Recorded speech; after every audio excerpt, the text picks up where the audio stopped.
大家好，老韩，今天咱们来看一台2023款的本田 HR-V。感谢老陈提供的帮助，买本田找老陈。感谢大家订阅、点赞、评论、转发、点亮小铃铛。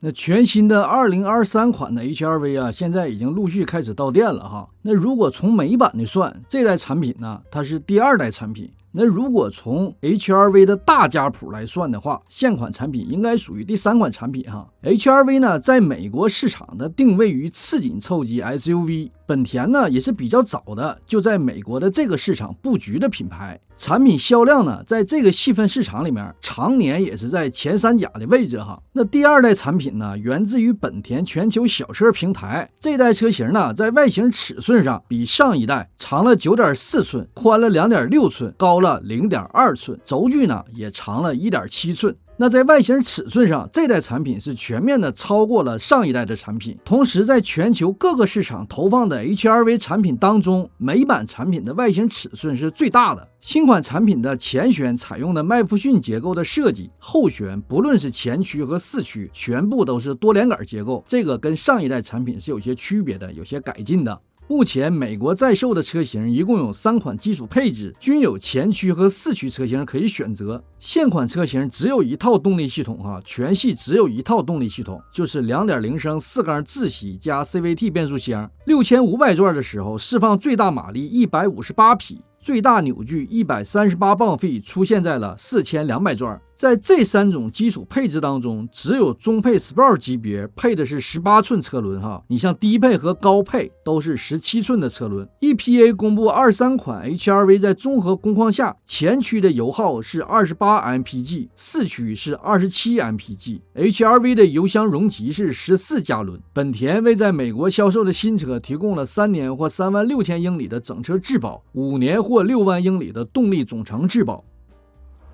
那今天咱们看的这台是老陈这儿的一款展示车哈，2023款的 HR-V 前驱 Sport 版本，2.0 升4缸机 CVT 变速箱，配有胎压监测系统、LED 灯组、皮革包裹方向盘、皮革包裹挡把、布艺座椅、手动调节座椅、前排座椅加热、6个扬声器的音响、7寸的中央屏、倒车影像，带侧向交通监视的盲点监测、驾驶员注意力监测、自动空调，配有前后2555 18的轮胎，自动远光，配有 Honda Sensing， 里面有 ACC 主动巡航、行人避让刹车系统、道路保持系统、道路偏移警告。这车的发动机来自于美国，变速箱来自于墨西哥，总装下线于墨西哥工厂。这个车含运费的 MSRP 总价为27290。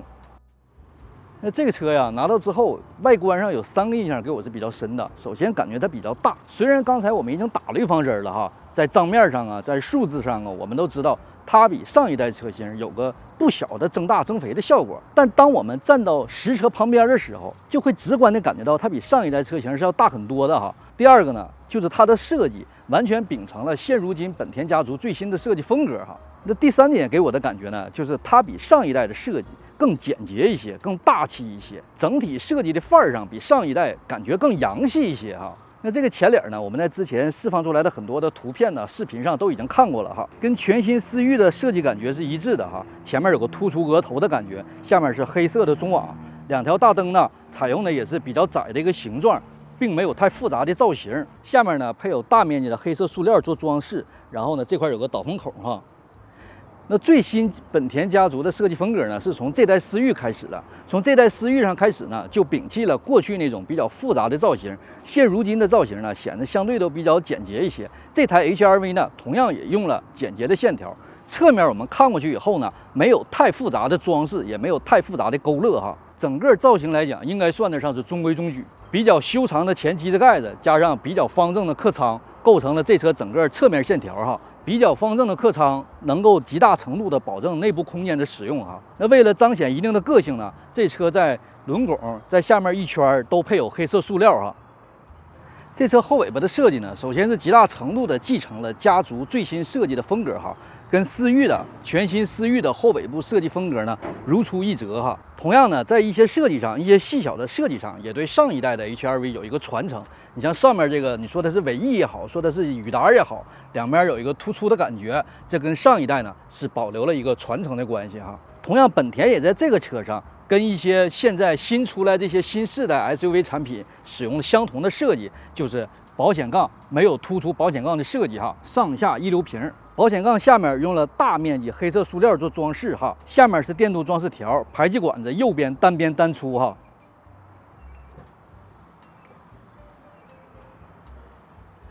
这个车在后尾部造型上并没有一个大角度的溜背式的造型哈，这样极大程度的保证了里面乘坐空间和后备箱的空间。那这么看，这个后备箱空间在现如今这个级别里面还算是不错的。你不论是高度、宽度还是进深，左面呢有个灯，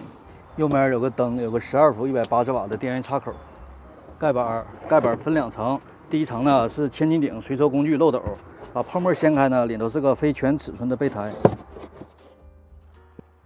大家看到，当第2排座放倒之后呢，整个后备箱空间呢还是非常不错的。第2排椅背和后备箱的平台大概有一个不太大的高度差，但是呢，它用那个小盖板给盖住了哈，整个呢还算平坦。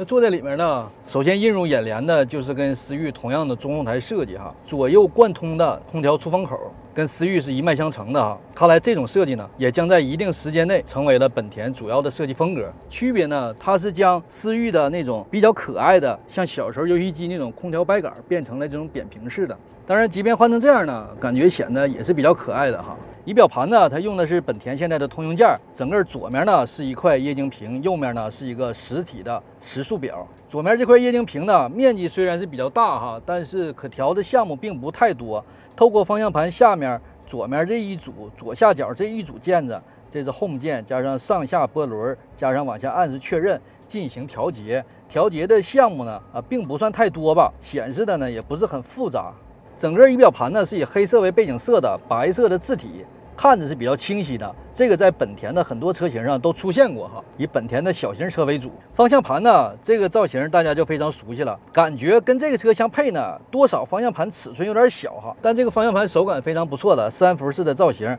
这个跟思域都是一样的了哈。小缝线呢做的也是比较精致的，黑色皮革方向盘加上橙色的缝线。左面的快捷键呢，上面是音响多媒体，下面是行车电脑的控制，这面是语音，右面主要就是巡航和辅助驾驶的设置哈。中央呢也是比较突兀的立起来一个屏，这呢也是本田家族的特色了。这屏呢是比较直的，直冲着后面哈。屏呢是7寸的，在现如今的车坛里的这个小屏呢，显得相对有点小了哈。它这个屏呢，并没有像本田其他产品一样用的色彩斑斓的配色，这个呢是黑色为背景色，上面有灰色、白色字体，显得是比较素的哈。倒车影像还算清晰哈。按照本田的传统呢，它有3个视角，这个呢是后方广角、后方自然视角、后方保险杠以下。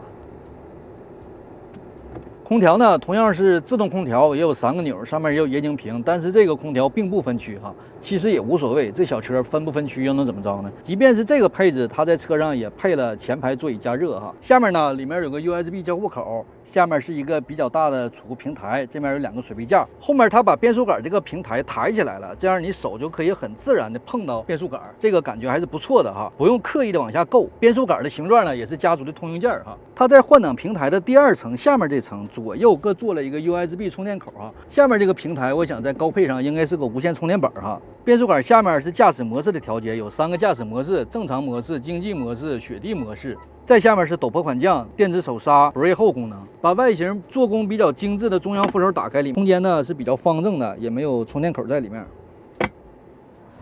这车坐进来以后呢，现在我将座椅高度调到最低，大家可以看到前排空间没有任何问题哈。头部空间、腿部空间、横向空间完全没有问题。这个车座椅呢，由于配置的原因，它用的是布艺座椅加手动调节哈。坐在里面，感觉这个座椅的填充材料非常本田，那种稍微中等偏硬一点的座椅的感觉。这个车的座椅呢，特点是一背2翼，可以突出比较多，把身体相对的夹得比较好，可以把身体相对固定在车里面哈。大家可以看到一面呢也够长，可以给腿支撑好。那这个座椅呢，感觉在布艺手动调节的座椅里面还算是不错的哈。但唯一的问题呢是没有腰靠，腰靠呢突出的也不算太多。那如果能调腰靠是最好了哈。那坐在这个车里，我们首先看到的中控内饰呢，是跟思域保留了同样的特点哈，跟思域呢大体的设计风格是一致的，但同样也能看到这个车相对有自己的一些特点哈。那如果和上一代的 HR-V 相比，我感觉到做工比上一代更加精细一些哈。可以看到，你看这小缝线呐，这小接缝啊，感觉比上一代的 HR-V 呢做得更精细一些。其次呢，这个车它中配嘛，现在是 Sport 是中配，我感觉比上一代的 HR-V 呢用料稍微扎实一些哈。大家可以看到这个地方。这都是软性材质哈，包括你腿能够靠上的中控台，这都是软性材质，包括门把手这一条都是软性材质，然后上面呢有橙色的小缝线哈。那同样呢，这车也有它的一些创新，也有它的一些巧妙的设计哈，包括这个挡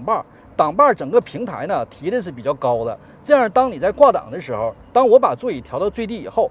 手就很自然的搭到这个挡把上啊，不会有一个向下够的过程。那如果这个平台没有这么高，再往下的话，你可能就得向下有个够的过程了。那这样它把平台抬高之后呢，显得一切都非常自然哈。在这块呢，还别有心思的做成一个层次的效果。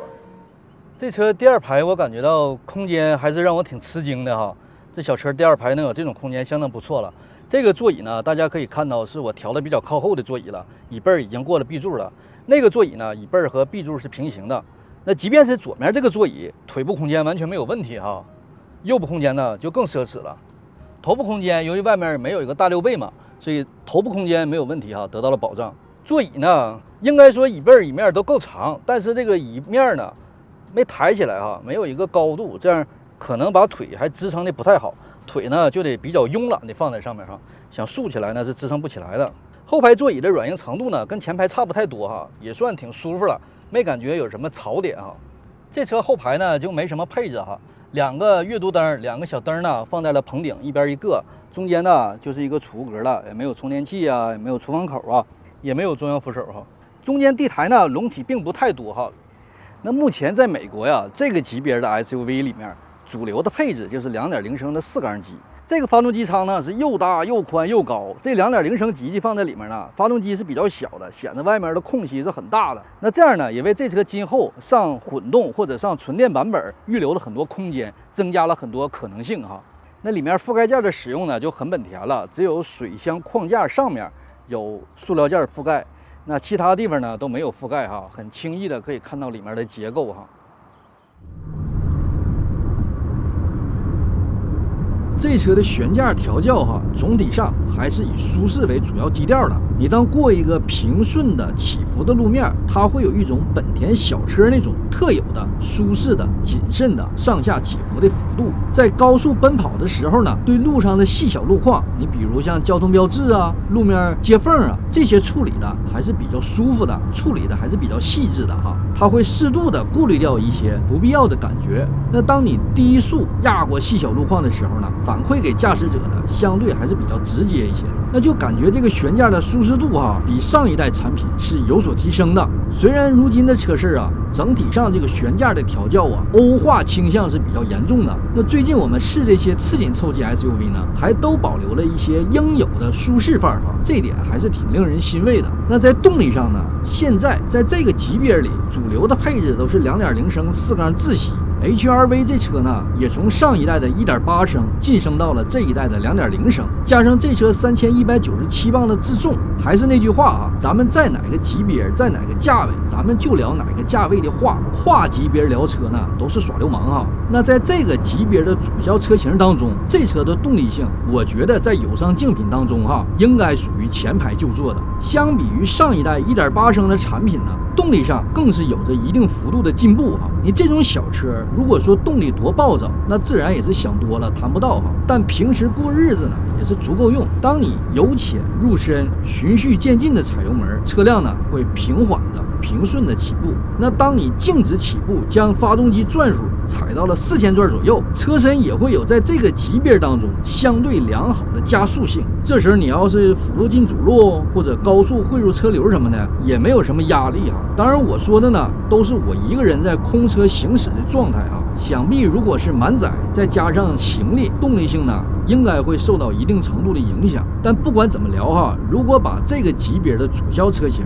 都排在一起横评的话，在动力上 HR-V 呢，我觉得应该可以前排就坐。那在高速行驶的过程当中，只要你别把发动机踩到4000转以上哈，发动机还是比较安静的。你踩到了4、5千转的时候呢，发动机的声音也会咆哮一下啊。只是这种咆哮呢，它更像是朋友间帮忙的尽力而为，不是那种阳奉阴违的听觉欺骗。那在高速匀速行驶的过程当中，风噪呢是主要的噪音来源。刹车感觉也还可以哈，刹车踏板呢也比较紧，没有哐亮，脚搭上呢车马上就有反应。空车刹车的距离呢也是比较理想的。方向盘的转向力度也是低速比较轻，高速比较稳，也没有哐亮哈。但不论低速还是高速，女士呢同样不会有压力。这台车呢在动态上总结下来就是2个关键词哈，一个呢是紧致，另一个就是好开。跟上一代车型以及和友商竞品相比，这车开起来呢似乎有一种高级的紧致感，这种感觉呢是比较让我惊喜的哈。另外呢，区别一些小钢炮的车型，